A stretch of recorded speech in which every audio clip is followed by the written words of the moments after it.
Hey everyone, how's it going? My name is Jonathan. If you're new to the channel, I'm a first year PhD student at the University of Waterloo. In today's video, I thought it would be good to have a casual conversation. I wanted to share my first month of my PhD program so far with you guys. It's definitely been a stressful month, and I think for anyone who's interested in pursuing a PhD program or just want to know what it's like, this is a pretty good indication of what your first month might look like. I just want to say to all my Canadian viewers out there that I hope you guys are having a great long weekend. Happy Thanksgiving.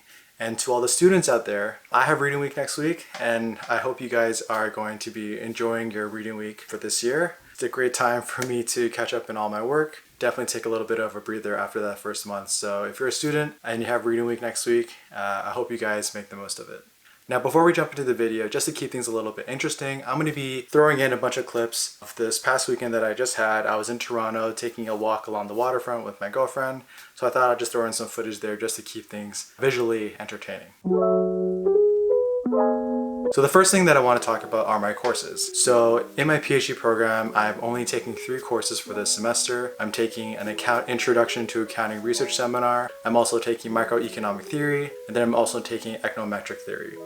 Now, I gotta say, when I first heard that I was only going to be taking 3 courses for my semester, I honestly thought that the workload wouldn't be too bad, because in my undergraduate and in my master's degree, you're typically taking 5 courses for each semester. But little did I know that these courses would require a lot of work, and the complexity of the work that you're doing is a lot higher compared to undergraduate and my master's degree. So let's talk about my Introduction to Accounting seminar first. So Introduction to Accounting Research is actually my favorite class so far. Every week we are responsible for reading a couple of papers as well as our textbook readings, and it's a discussion-based seminar. So you're supposed to come to class with these discussion questions already prepared, so you can kind of have a discussion with the professor and your other students.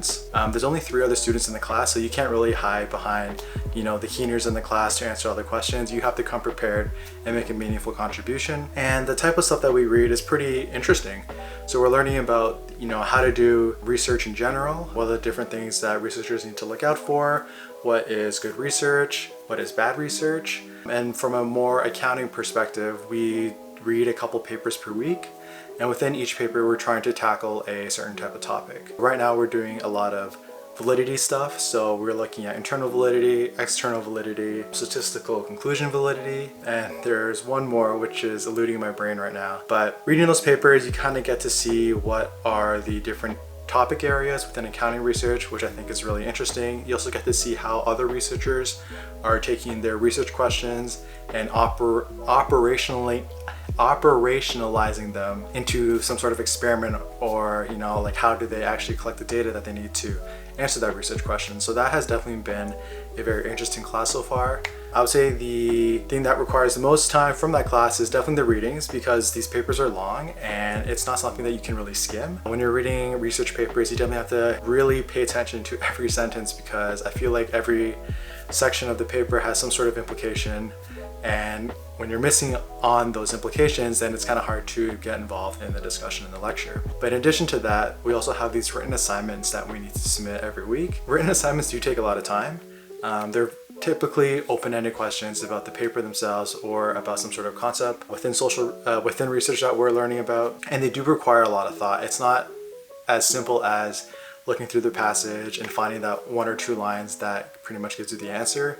You need to kind of take in what you read and then think about it and then see how it kind of fits into the question. But overall, definitely enjoying the class, and I'm learning a lot because it's directly related into accounting research. Now, my other 2 classes are definitely a lot tougher, and the reason why they're so tough is because I don't really have an economics background. So when it comes to microeconomic theory and econometrics, the accounting PhD students, so me and 2 of my classmates, we actually take these courses with economic graduate students. So economic graduate students have already done an economic bachelor's degree. They've kind of done all these courses from an undergraduate perspective, and then from a graduate perspective, it's essentially building on the foundation that they had from their undergrad. Whereas for me and my accounting PhD classmates, we're kind of thrown into the fire where we're not only learning the graduate level stuff, we kind of have to backtrack a little bit on our own time and kind of read up the fundamental knowledge from the undergrad piece. So it's definitely a lot of work. It's definitely really stressful because you are learning things that you're definitely not familiar with, and your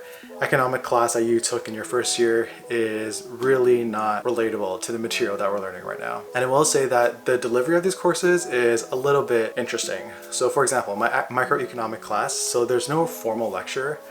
So the way that works is that you actually go through your notes yourselves, and then if you have any questions based on the notes, you would actually post a question to the discussion board online, and then the professor would make a video specifically trying to address that question. So it's definitely a new style of teaching that I've never been used to before, but I gotta say, I definitely like this new type of learning because for students who are actually reading through the notes and trying to actually learn their material, you have the opportunity to post a lot of questions on the discussion boards, and then the professor will essentially make videos to address your questions. Rather than typically in a lecture, the professor will kind of have to answer everyone's questions. Here you kind of have a more personalized learning experience. And in addition to those videos, we also have office hours, which not a lot of students attend. So I thought it would be a great strategy for me to always show up to office hours, ask my questions, kind of build that one-to-one relationship with the professor, get some FaceTime with the professor. And so far, I think it's been going pretty well. I think the professor knows who I am, and I think I'm responding well to this new type of teaching style. So that's definitely been good. And then for my econometrics class, that's kind of your traditional pre-recorded lectures that the professor has. And what I do like about that is that econometrics is definitely a very challenging course for me. It's honestly, I don't think I've ever taken a class this complex and outside of my comfort zone. But what's good about Zoom University is that all of these pre-recorded lectures, you can just rewatch them. So what I found helpful is rewatching his lectures twice. So I typically watch the lectures for the first time in the week that they come out, and then the following week I would typically watch the lecture again just so I can kind of cement it in my brain and just get more familiar with the concepts and terms and things like that. Whereas traditionally, if we're at the university, you would have had your lecture, you would have had your messy notes, and then that kind of would have been it. So I kind of think this is a blessing in disguise having these pre-recorded lecture videos. So that has kind of been helping me struggle through the course right now. Overall, 3 courses, very interesting stuff, a lot of interesting material, definitely a lot of work, but so far I am enjoying what I'm learning. The second thing I want to talk about is reading. So I knew going into a PhD program that I would have to do a lot of reading. And for someone like me, I don't actually read a lot of books. The only books that I kind of read up to my adult life are the books that you kind of had to do in high school or in your undergrad classes for some sort of book report. But outside of that, I never really found reading to be much of a hobby for myself. But now in the PhD program, what I realized is that every week I would be going through maybe, I would say at least 3 to 5, maybe close to 10 papers some week, just kind of going through as much information as possible and trying to digest as much information as possible. Personally, I found this to be another big challenge so far, just because I'm not a strong reader, and I find that sometimes reading inside my head, this stuff kind of goes in one ear and goes out the other. So I actually try to read out loud, which is definitely a lot slower in terms of your reading speed, but personally I found it to help with the memorization and understanding the concepts. Now, the third thing I want to talk about is actually living at home. So yes, because of coronavirus, I decided to live at home for this semester. I wasn't planning on moving into a residence or off-campus housing for this semester in Waterloo, just because I thought it would have been a complete waste of money. It's not like I'm gonna really take advantage of meeting new people and connecting with others, so I just thought living at home would be the best situation for now. I will say that after about a month, I've adjusted pretty well to living at home. I got my own space here. I finally set up, a study desk on the main floor and then the study desk in my room. And so far I've been able to stay pretty productive and focusing on my work. Another great thing about living at home is actually staying with Lola. So as some of you guys might know, Lola is my golden retriever. And I gotta say, I love living with her because she is just such an amazing dog to be with. Whenever I'm having a stressful moment, I find myself always just kind of petting her or just spending some time with her always helps relieve my stress, and then it just brightens my day a lot more. So I definitely love staying at home just because Lola's at home.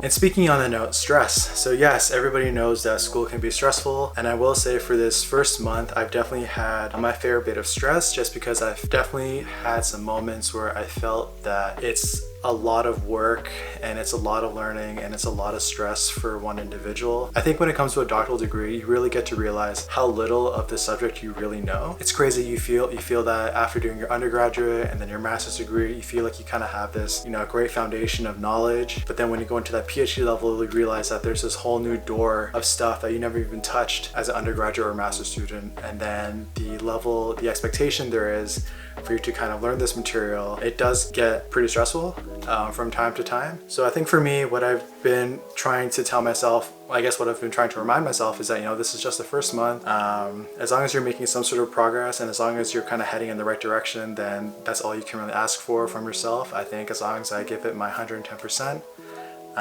then it should work out at the end. And I think whenever you're feeling stressed, one great thing to do is to reach out to other students who have been in your situation before. So I've actually reached out to the second year PhD students as well as some fifth year PhD students about their experience on how they were able to cope with these, you know, economic courses. What did they do that they found helpful? A lot of the advice that I've been getting back is that the first year is something the hardest.